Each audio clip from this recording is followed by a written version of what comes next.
Le ministère de la guérison par Ellen White. Chapitre 36. Les limites de la raison et de la science.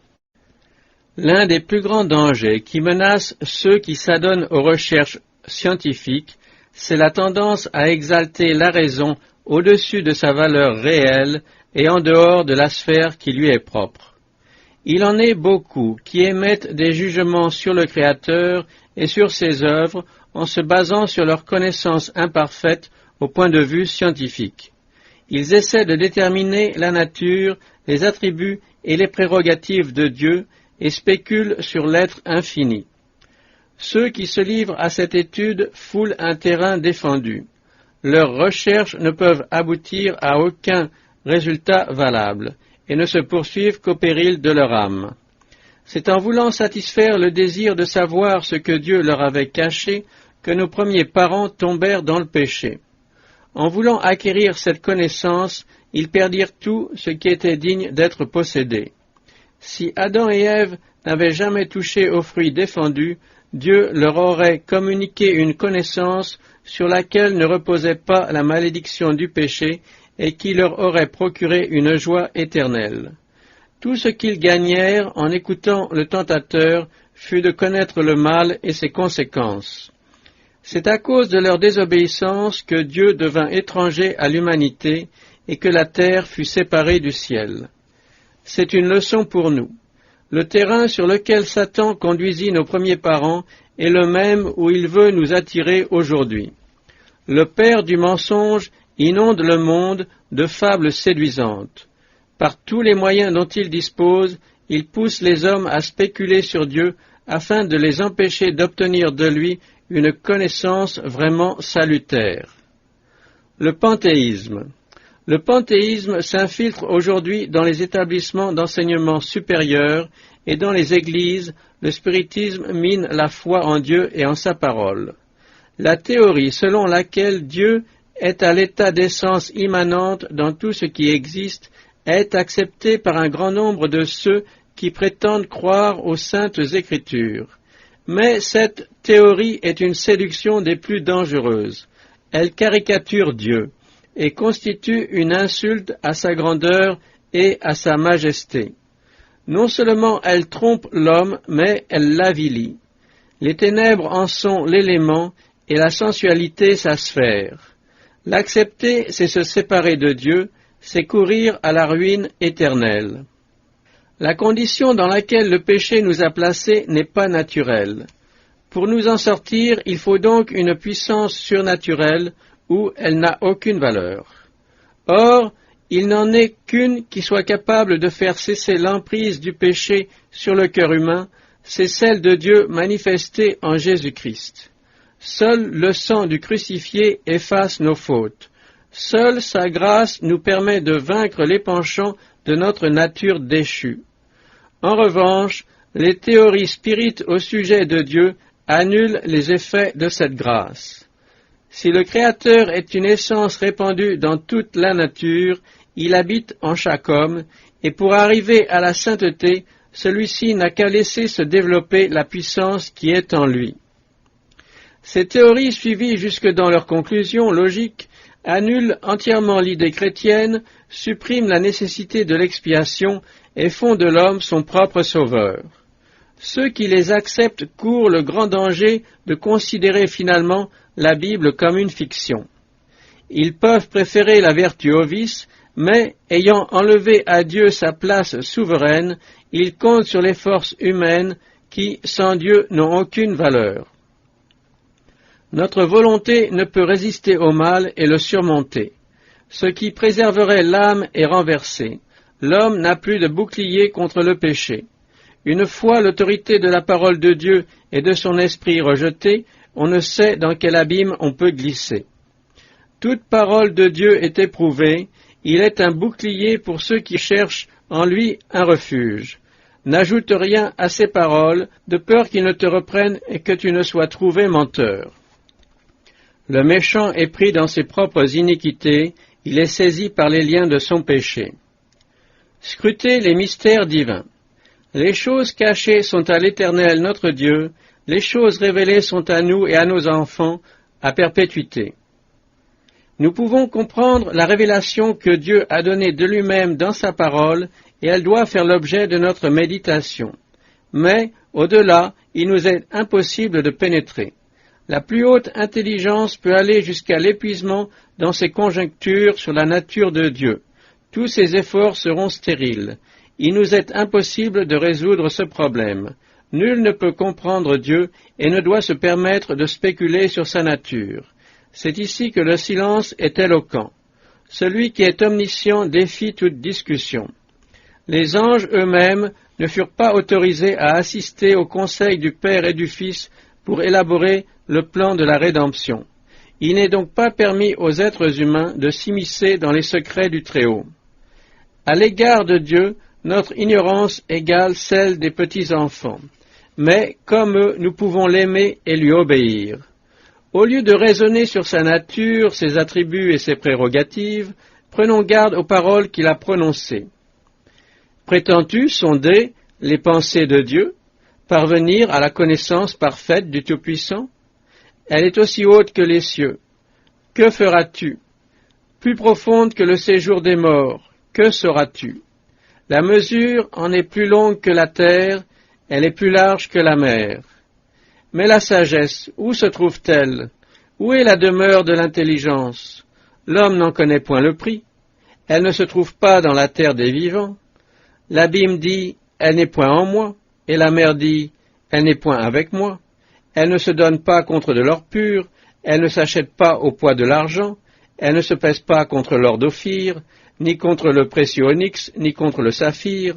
Elle ne peut se comparer à l'or ni au verre, elle ne peut s'échanger pour un vase d'or fin.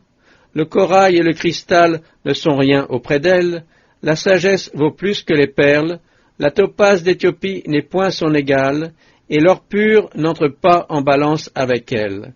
D'où vient donc la sagesse? Où est la demeure de l'intelligence? Elle est cachée aux yeux de tout vivant, elle est cachée aux oiseaux du ciel. Le gouffre et la mort disent, nous en avons entendu parler. C'est Dieu qui en sait le chemin, c'est lui qui en connaît la demeure, car il voit jusqu'aux extrémités de la terre, il aperçoit tout sous les cieux. Quand il régla le poids du vent et qu'il fixa la mesure des eaux, quand il donna des lois à la pluie et qu'il traça la route de l'éclair et du tonnerre, alors il vit la sagesse et la manifesta. Il en posa les fondements et la mit à l'épreuve. Puis il dit à l'homme, voici, la crainte du Seigneur, c'est la sagesse. S'éloigner du mal, c'est l'intelligence. Ce n'est donc pas plus en cherchant à percer le mystère de la nature de Dieu qu'en nous efforçant de sonder les profondeurs de la terre que nous trouvons la sagesse. On la découvre plutôt en acceptant humblement les révélations que le Seigneur a consenti à nous donner et en nous conformant à sa volonté. Les hommes les plus intelligents ne peuvent comprendre les mystères de Jéhovah tels qu'ils sont révélés dans la nature. L'inspiration divine pose de nombreuses questions auxquelles les plus grands savants sont incapables de répondre. Aussi bien n'ont-elles pas été posées pour que nous y répondions, mais pour attirer notre attention sur la profondeur des mystères divins et nous apprendre que notre sagesse est limitée, que chaque jour nous rencontrons des objets qui dépassent l'entendement des êtres finis. Les sceptiques refusent de croire en Dieu parce qu'il leur est impossible de comprendre la puissance infinie par laquelle il se révèle. Mais Dieu peut être aussi bien connu par ce qu'il cache de lui-même que par ce qu'il révèle à notre compréhension limitée. Dieu a placé dans la révélation et dans la nature des mystères pour exercer notre foi. Cela doit être ainsi. Nous pouvons toujours chercher, étudier, apprendre, sans jamais atteindre l'infini. Qui a mesuré les eaux dans le creux de sa main, pris les dimensions des cieux avec la paume et ramassé la poussière de la terre dans un tiers de mesure? Qui a pesé les montagnes au crochet et les collines à la balance? Qui a sondé l'esprit de l'Éternel et qui l'a éclairé de ses conseils? Avec qui a-t-il délibéré pour en recevoir de l'instruction? Qui lui a appris le sentier de la justice? Qui lui a enseigné la sagesse et fait connaître le chemin de l'intelligence? Voici, Les nations sont comme une goutte d'un seau, elles sont comme de la poussière sur une balance. Voici, les îles sont comme une fine poussière qui s'envole. Le Liban ne suffit pas pour le feu, et ses animaux ne suffisent pas pour l'Holocauste. Toutes les nations sont devant lui comme un rien. Elles ne sont pour lui que néant et vanité. À qui voulez-vous comparer Dieu?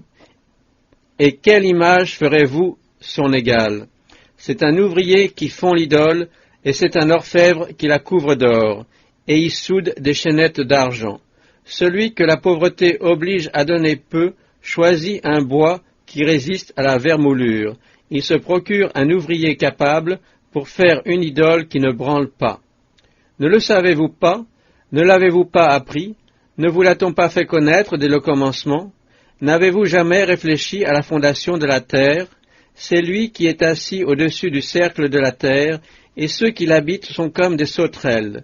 Il étend les cieux comme une étoffe légère, il les déploie comme une tente pour faire sa demeure. À qui me comparerez-vous pour que je lui ressemble, dit le Saint. Levez vos yeux en haut et regardez, qui a créé ces choses? Qui fait marcher en ordre leur armée? Il les appelle toutes par leur nom. Par son grand pouvoir et par sa force puissante, il n'en est pas une qui fasse défaut. Pourquoi dis-tu, Jacob? Pourquoi dis-tu, Israël? Ma destinée est cachée devant l'Éternel. Mon droit passe inaperçu devant mon Dieu. Ne le sais-tu pas? Ne l'as-tu pas appris? C'est le Dieu d'éternité, l'Éternel, qui a créé les extrémités de la terre. Il ne se fatigue point, il ne se lasse point. On ne peut sonder son intelligence. Cherchons à connaître la grandeur de Dieu par les révélations que le Saint-Esprit en a données aux prophètes. Ésaïe écrit encore, « L'année de la mort du roi Osias, je vis le Seigneur assis sur un trône très élevé, et les pans de sa robe remplissaient le temple. Des séraphins se tenaient au-dessus de lui, ils avaient chacun 6 ailes, 2 dont ils se couvraient la face, 2 dont ils se couvraient les pieds, et 2 dont ils se servaient pour voler. Ils criaient l'un à l'autre et disaient, « Saint, Saint, Saint est l'Éternel des armées, toute la terre est pleine de sa gloire. » Les portes furent ébranlées dans leurs fondements par la voix qui retentissait, et la maison se remplit de fumée. Alors je dis, « Malheur à moi, car je suis perdu, je suis un homme dont les lèvres sont impures, j'habite au milieu d'un peuple dont les lèvres sont impures, et mes yeux ont vu le roi, l'Éternel des armées. » Mais l'un des séraphins vola vers moi, tenant à la main une pierre ardente qu'il avait prise sur l'autel avec des pincettes. Il en toucha ma bouche et dit, « Ceci a touché tes lèvres, ton iniquité est enlevée, et ton péché est expié. » Nul n'est semblable à toi, ô Éternel, dit le prophète Jérémie. Tu es grand, et ton nom est grand par ta puissance. Qui ne te craindrait, roi des nations? Éternel, dit le psalmiste, tu me sondes et tu me connais. Tu sais quand je m'assieds et quand je me lève. Tu pénètres de loin ma pensée. Tu sais quand je marche et quand je me couche, et tu pénètres toutes mes voies. Car la parole n'est pas sur ma langue, que déjà, ô Éternel, tu la connais entièrement. Tu m'entoures par derrière et par devant, et tu mets ta main sur moi. Une science aussi merveilleuse est au-dessus de ma portée, elle est trop élevée pour que je puisse la saisir. Notre Seigneur est grand, puissant par sa force, son intelligence n'a point de limite. Les voies de l'homme sont devant les yeux de l'Éternel, qui observe tous ses sentiers. Il révèle ce qui est profond et caché, il connaît ce qui est dans les ténèbres, et la lumière demeure avec lui. C'est le Seigneur qui a fait ces choses, et à qui elles sont connues de toute éternité. Qui a connu la pensée du Seigneur, ou qui a été son conseiller? Qui lui a donné le premier pour qu'il ait à recevoir en retour? C'est de lui, par lui et pour lui que sont toutes choses. À lui la gloire dans tous les siècles. Au roi des siècles, immortel, invisible, qui seul possède l'immortalité, qui habite une lumière inaccessible, que nul homme n'a vu ni ne peut voir, à qui appartiennent l'honneur et la puissance éternelle. Sa majesté ne vous épouvanterait-elle pas? Sa terreur ne tombera-t-elle pas sur vous? Dieu n'est-il pas en haut dans les cieux? Regarde le sommet des étoiles comme il est élevé. Ses armées ne sont-elles pas innombrables? Sur qui sa lumière ne se lève-t-elle pas? Il fait de grandes choses que nous ne comprenons pas. Il dit à la neige, tombe sur la terre. Il le dit à la pluie, même aux plus fortes pluies. Il met un sceau sur la main de tous les hommes, afin que tous se reconnaissent comme ses créatures. L'animal sauvage se retire dans une caverne et se couche dans sa tanière. L'ouragan vient du midi et le froid des vents du nord. Par son souffle, Dieu produit la glace, il réduit l'espace où se répandaient les eaux, il charge de vapeur les nuages, il les disperse étincelants. Leurs évolutions varient selon ses desseins, pour l'accomplissement de tout ce qu'il leur ordonne. Sur la face de la terre habitée, c'est comme une verge dont il frappe sa terre, ou comme un signe de son amour qui les fait apparaître. Sois attentif à ces choses, considère encore les merveilles de Dieu. Sais-tu comment Dieu les dirige et fait briller son nuage étincelant? Comprends-tu le balancement des nuées, les merveilles de celui dont la science est parfaite? Peux-tu, comme lui, étendre les cieux, aussi solides qu'un miroir de fonte? Fais-nous connaître ce que nous devons lui dire. Nous sommes trop ignorants pour nous adresser à lui. On ne peut fixer le soleil qui resplendit dans les cieux, lorsqu'un vent passe et en ramène la pureté. Le septentrion le rend éclatant comme l'or. Oh, que la majesté de Dieu est redoutable! Nous ne saurions parvenir jusqu'au Tout-Puissant, grand par la force, par la justice, par le droit souverain. C'est pourquoi les hommes doivent le craindre. Qui est semblable à l'Éternel notre Dieu? Il a sa demeure en haut, il abaisse les regards sur les cieux et sur la terre. L'Éternel marche dans la tempête, dans le tourbillon, les nuées sont la poussière de ses pieds. L'Éternel est grand et très digne de louange, et sa grandeur est insondable. Que chaque génération célèbre tes œuvres et publie tes hauts faits.